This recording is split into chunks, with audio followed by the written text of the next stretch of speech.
Well, hello everyone. Welcome to our very first episode of Seven Environmental's Inside ESG.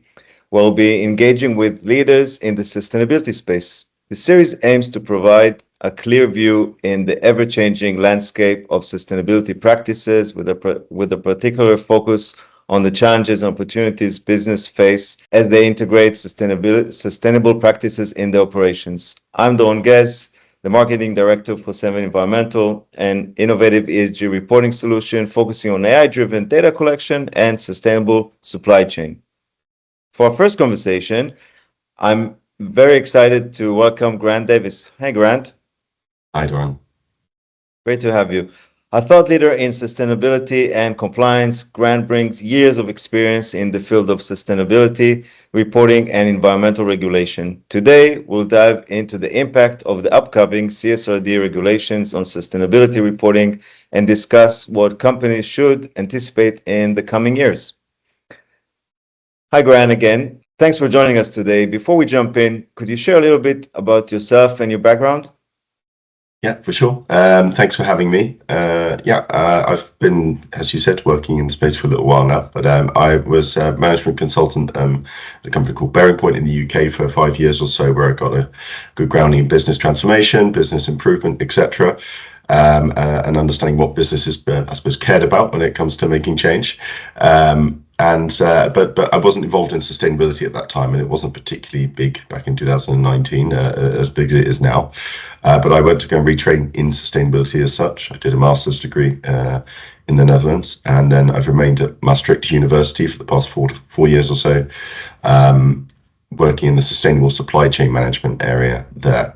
I've now moving on to a new role as the head of climate change for Farming Group in the Netherlands. But I've been working across business operations improvement and indeed sustainability, especially on the environmental side, climate change, circular economy, over those past 4 or 5 years, and watching the various developments in regulation and many other areas as well over that time. Thanks, Grant. That's a great journey, and I'm saying journey because we meet a lot of people in our field in environment and sustainability, and everyone has a journey. We start somewhere and then meet or go into sustainability, and I think yours is one that's good to be familiar with. Thanks. Let's dive in. January 2025 is around the corner, and that means CSRD is here too. While companies that have been required to report have been preparing for a while now. Could you share your thoughts on the EU upcoming CSRD regulations, the directive? Explain a little bit more about it and why it is so important, even for companies not reporting, not in the reporting scope just yet. Yeah, for sure. Indeed, it's the hot topic of the moment. I think it's a huge regulation, of course, and a significant sort of change coming in.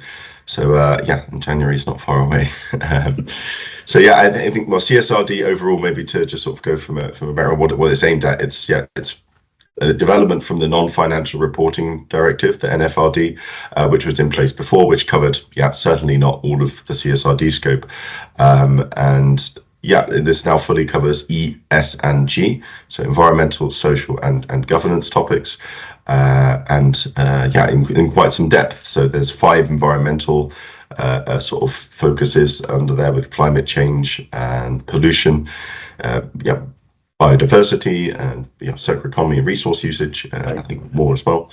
And there's 4 elements in the social structure, in the social pillar as well, which is your own workforce, the workforce in your value chain, so your suppliers, etc., customers, and the other stakeholders. And there's a governance topic as well. And that's all under the ESRS, the European Sustainability Reporting Standards, which is the framework that sits behind, as such, the CSRD. So it's a very sort of in-depth regulation that covers a lot of topics. Now, not all of those topics are relevant for all companies, and they shouldn't be required to create data and try and consider all these things, make various statements on things that really aren't that relevant potentially to them. If they're not involved in any nature-based stuff, then biodiversity is potentially not relevant. So they shouldn't need to report on it. And the regulation can consider that, does consider it, and stops them having to report on those things through a process called materiality assessment. And that also looks at double materiality, so financial materiality and impact materiality, essentially. And that's how the company affects the world in the first place, so how it pollutes or anything else, and then how the changes that are brought about as a result of that, so climate change, what the financial risk is back to the company. Now, we've always reported on the financial risk back to the company. That's always been there, essentially. Maybe not actually, it's probably been understated, though, all of that financial risk, because it hasn't been fully understood by those conducting the process, because sustainability hasn't been that big. But now we've got this double materiality process in place. It will probably lead to a better reporting of the financial materiality as well. So overall, it's a significant change in the regulations for companies, and there'll be a lot of work to do. I think for the smaller companies, of course, they will be required to, at the moment, provide data, certainly, to if they're in the supply chain of these larger companies, and they will be required to engage as stakeholders potentially in those processes. So there's a stakeholder mapping process, so they'll have to go through that potentially. And they will no doubt in due course as well, as the regulation phases in over time. So not everyone is required to report everything at the beginning, and not everyone is covered at the beginning. So scope 3 emissions are exempt for the first year, for example, in the carbon reporting, which is important to know for getting yourself up to speed. You don't have to do everything at once. But then that scope 3 emissions is your supply chain, and you'll eventually be required to engage them. And SMEs will be covered in a later regulation for later subsection of the regulation for CSRD, etc. directly, but they will indirectly be already required to support others in their reporting, essentially. It's quite wide ranging, and most companies above 50 people or so, or 100 people will have heard about it within the next year, I'm quite sure, if they haven't already. Not only interesting, but really great to walk us through that. And I think for those, especially those smaller companies, some of them will be less surprised about the email requests they're getting soon. And as also mentioned, this is not just a regulation burden, but this is about going both ways, what the companies are affecting the world and what the world is affecting these companies. Exactly, and it's 100%. It's an opportunity to engage suppliers more deeply in innovation and other topics as well, rather than just see it as a regulatory burden. The opportunity there is to make a difference, to make change, to improve your product, to improve your service, to improve your understanding of your customers. All of these things exist when going through the sustainability journey, if you wish to do so. If you wish to just look at it as a regulatory burden, then you can do so, but you'll be missing out on a lot of opportunity to either manage risk effectively or to create innovation and new supplier relationships, etc. Absolutely. So it's more as mentioned, it's making an impact, and as you said, this can go as far as improving your product, actually creating value. Exactly. I like that line of thought. Moving on, in your view, what kind of, this is, we said this is a big change, and companies need to prepare for CSRD. What kind of resources and technologies will companies need to adopt or integrate to comply with the CSRD regulations? And that comes with the second question, which is, will this be a conversation we'll be able to avoid talking about AI? Probably not. It will be. So. It's certainly required everywhere at the moment, almost in that sense. No, I think what's required in terms of resources, technology. I think for bigger companies, they're going to be looking at this from a perspective that, just be clear as well, all companies from across the globe are probably affected by CSRD. So large multinationals that are trading in Europe and not just registered in Europe. So the scope really is bigger in that sense as well. But from the point of view of the resources that they will require, people resources, first of all, probably to understand what the regulation is. So if they don't have anyone in the company that can indeed communicate and share what the regulation is and the journey to comply, then they'll need to onboard these resources, whether that's from their global accounting firms, etc., which they're probably already looking to in terms of the NFRD regulation. So they'll probably just extend from there. And once they've got that grounding and understanding, they'll realize that they're going to need some more data. If they haven't been on this journey for the past 5-6 years, then they're going to need to start developing an emissions baseline. They're going to start collecting data on social conditions, etc., in their own company at least, and potentially in their supply chain. And waste data and plenty of other things as well. They'll need to collect data on.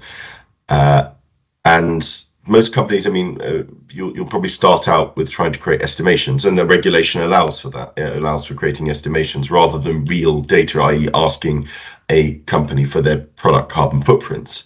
Not every company will have done that for their thousands of products. Potentially they won't have individual product carbon footprints, understandably, at this stage, and we'd like to get there eventually. That would be great to have alongside the barcode on a piece of on a product would be the product carbon footprint, how many emissions are in this, and some companies do already have that, of course, but we're not there yet that everyone can have that data. So before we have that real data, we have to make estimations, and those estimations are based on spend data, amongst other things. So that's where indeed the use of sort of new technologies such as AI can really help with, especially with the tail end of the spend, these smaller spend areas, which you're not going to have time and resources to be able to invest in collecting that data individually with companies. Will need to make estimations essentially, and that's perfectly okay. But we'll need to do that in a more efficient way than most people are probably doing with Excel at the moment or something like that. It would be great to bring that out of there. And to try and do it a little more speedily and a little more effectively, and presumably, well, hopefully with some more accuracy, even though AI has some challenges around that people maybe see through ChatGPT and things, but it can be tested, the efficiency and effectiveness of that data collection. So I will see that's going to be a significant change for companies that want to be comprehensive in their data collection as well. So I think it's going to be a big change as well, and an investment for companies. That they're going to have to invest in resources and technology to achieve this if they haven't already, and otherwise they will risk non-compliance ultimately. And not only risk, I think this goes back to the previous question. It's really an opportunity. So this is not only an opportunity to change, but also an opportunity to adopt. Many companies, you read these tons written about it. Companies are looking to adopt AI and not sure where, or looking at other technology or cloud-based solutions and so on. And so this is again an opportunity to adopt new technologies or new solutions and so on. Yeah, and so and even for example, we talked about it on the data collection side, trying to basically estimate what's out there on there which we can't measure, but then also on the other side of actually, so we've got this data, how do we make change? How do we simulate various scenarios? And we're required to report on climate scenarios in the regulation as well, so whether we affect a 1.5 degree or 2 degree, etc., and how we're going to basically get there. Is it through an energy transition? Is it through electrification of non-electric systems? How are we going to basically do that? And the company has to report on how they think they're going to achieve it. Now, those scenario developments and running various scenarios can also use various technology and AI solutions, etc., to predict what the outcome of various changes could be. So that's very important on the implementation side and action side, not just on data collection. So yes, there really is good opportunity everywhere, but only if you can see it and you have a desire to change, and you maybe believe in the change as well that's being made. Thanks for that. I would like to focus on a specific sector at the moment, which I think is very relevant to what we are discussing today. So if I focus on the energy sector, how do you see these new regulations impacting energy companies specifically? Sure, yeah. The energy sector is probably involved uniquely in that sense in sustainability and such regulations. From the one side, they're a company that's required to report on such a regulation and to improve their own sustainability journey in general. But then, of course, they're a key enabling factor or data partner, whatever we might see it as, and action partner as well, for that matter, for all other companies going through either the regulatory transition or indeed a sustainability transition anyway. So they've got a unique double role in that sense for the journey. From the point of view of providing data to others, maybe first, they have they've got several APIs, etc., that they already open up for people to be able to gather this data from. They will probably improve in maturity over that time, and they'll probably share more data and allow it on. They've probably already got an intraday level, etc. So the granularity is probably already there, but the ability to monitor maybe machinery as well at an energy data level, rather than just a building or a unit area in terms of one connection point. They would go down to machinery and process level, and this is where people can start to make change on their energy usage when they understand that level of detail. So they might be involved in indeed going even further deeper into companies on this sort of energy data management, and they are offering those services as well.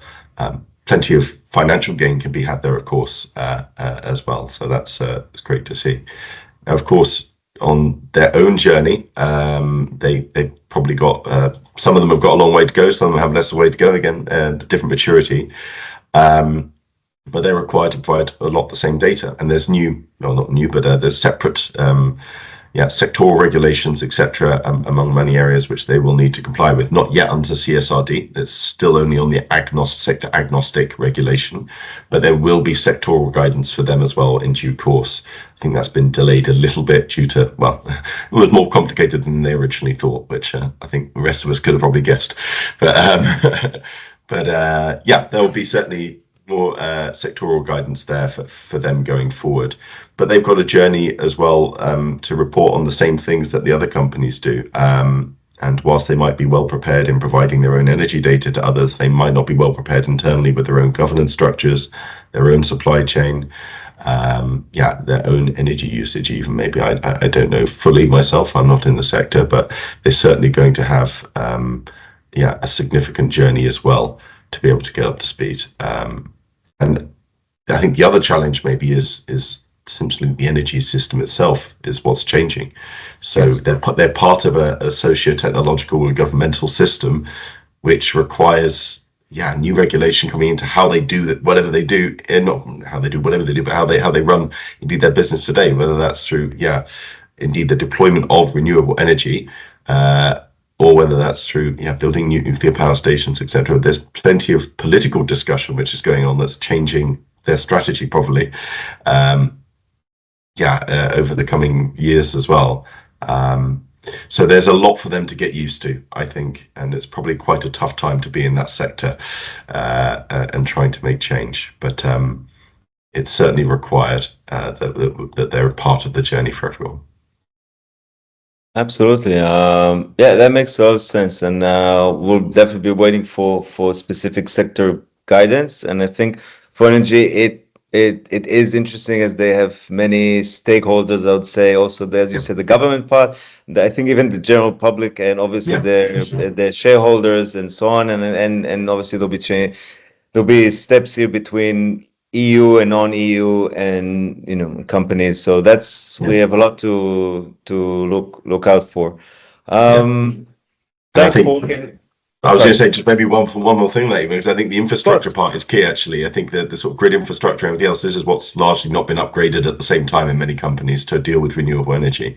So I think here in the Netherlands, for example, there are 100% capacity on some areas of the grid. So there's infrastructure which needs to be done, which is not quite in the control necessarily of all the energy companies. So they can't make the changes they want to make without other public infrastructure, indeed, which needs to be done. And I think they've got plenty more regulations to get used to in terms of the energy efficiency directive from the EU as well, the renewable energy directive, etc. So there's plenty more regulation on top of CSRD that they're also trying to manage and come to terms with. So yes, a challenging time, but plenty of opportunity as well. Absolutely. Well, you won't believe it, but we are getting close to the end of this discussion. So I think kind of spicing it up a little bit, our final question is, I would like to address the elephant in the room. Following recent US elections, many in our industry are wondering what kind of changes we might see in sustainability reporting on a global scale, not just in terms of US, how this will affect outside the US. As an expert, what are your expectations for the influence of the US policy on international sustainability standards and regulations? Will specific states follow the EU CSRD as happened in other EU regulations that kind of went over the ocean? Yeah, I mean it's indeed a bit more of a spicy topic in that sense, but no, it's going to be an interesting few years ahead again. Of course, not that it hasn't been interesting for the past few, but I think exactly where this goes, of course, is a bit of a guess right now. But I think we do have, of course, signals that that there's going to be a change in policy again, not unexpectedly in that sense. However, I think whether the US won't be putting in more stringent regulation, I don't think at a federal level. We've seen with the Securities and Exchange Commission, the SEC, that they had some I think further regulation coming out on climate change. We'll see whether that is going to come through as such in the way that it had been intended to. It's not as even before, it wasn't as wide-ranging and as deep a change as the CSRD. So, for example, it didn't look at double materiality, for example, and it looked at the financial materiality still. So it wasn't as advanced, in quotes, as such. I mean, depends what you define advanced as, but as sort of a larger change, as was already going to happen in the EU, and I think it'll be even, of course, less going forward. For companies outside the US, they'll be insulated to a degree in terms of what's happening. I think if we look at the sustainability overall, and we maybe focus indeed back on energy a little bit, because it's the most developed area of sustainability in that sense, especially in a market economic sense. So the deployment of renewable energy across the globe is, of course, rapidly accelerating, has been, and the cost per kilowatt, etc., the levelized cost of energy for the whole system, etc., has been reducing. So this really, this trend will only continue, and the US will, if they don't also continue on this journey, they might want to do some continue with fracking or whatever else. They can look to doing this. However, it's, I think, pretty much been proven that getting your energy from the sun or wind that blows the whole time, or is sunny the whole time within reason, when one's working, the other one's not. But across the globe, this is the trend that's going to continue to be deployed, because it's cheaper and more effective, cost effective for companies to implement. So I think they'll be non-competitive in the end on an energy basis, and that will affect a lot of other sectors. So it'll be interesting to see how they try and do it, if they don't want to go towards renewable energy as much as they are. But in places like Texas and everything else, I mean, the cost of solar there is cheaper than coal and gas. So, it's going to be an interesting one to see if they can make it profitable to go back to non-renewable energy in the level which is maybe being said they will. An interesting development, certainly. Yeah, and interesting you said Texas is leading, I think, in terms of solar panels manufacturing and solar power, and I'm guessing also be discussed is a huge energy live event in Texas happening beginning of next month. Before we close, we do have one question that came up from our community, and we've seen coming up a lot, is not from the company's reporting side, but actually vendors who are probably asked for the first time to report. Some of them are enterprises themselves and might need to report. And so kind of what would be, except for how to be prepared, or what should a vendor think about or be prepared for if this is the first time they'll actually have to comply or be part of this compliance? I think the first things they need to be considering is simply the scope of regulation indeed. So really we've had the guidance also from those who are developing the regulation, don't over implement. Now, that's easy to sort of say, but what does it mean? I think really read quite closely in the ESRS 2, essentially the general requirements and the basically how you implement what's in there. Now, really look through it in the sense that you don't need to report on your scope 3 emissions in the first year, as we said. So don't report on them if you haven't already done it. Don't make it too difficult to comply in the first place and make it a journey for the company. it's change management will be key. You'll lose a lot of people in the company if you start asking for really in-depth data on things that you end up not needing it on really. So proportionality is key. And I think, trying to keep the goal in mind maybe also helps people on this change management journey in terms of being here to try and solve climate change or other sustainability challenges as well. So I think that's a motivation for a lot of people to be involved in trying to comply with such a regulation. So I think it's going to be a challenge for them still. They'll have to focus indeed on technology. I think engaging with sort of tools as well, which can support them at a low cost and low effort and low energy, outsourcing this data collection, etc., where they don't have expertise. Then be wise. Focus on what you can do internally and outsource what you can't in terms of your specialist skills. If you haven't done greenhouse gas emissions reporting before, I wouldn't recommend trying to learn that on day one when there's a lot of regulation in other areas or in other parts you need to do. So just be sensible in that respect. But it will require investment certainly for companies still. So if you haven't got budget reserved, consider indeed in your financial planning cycle how you can find indeed the resources to be able to comply here in the most effective way. Okay, that's very helpful, and I think take it into proportion and step by step. That makes a lot of sense. I think that's very helpful for a lot of our viewers. Grant, we're getting to the end of this session. Thank you so much for joining us today and sharing your insights and knowledge. And as we said before, the journey, and it's a journey for all of us. So really, really thank you for making the time and sharing that. For our viewers, if you have any further questions for Grant, feel free to contact Grant Davis on LinkedIn or go to greentransformation.nl. Thanks everyone for watching this. If you have any questions for 7 Environmental, don't hesitate to shoot us an email at hello@7environmental.com or on our LinkedIn page, 7 Environmental, Sem4X, and YouTube. And hope to see you next time on Inside ESG. Thank you everyone for joining us today. Thank you.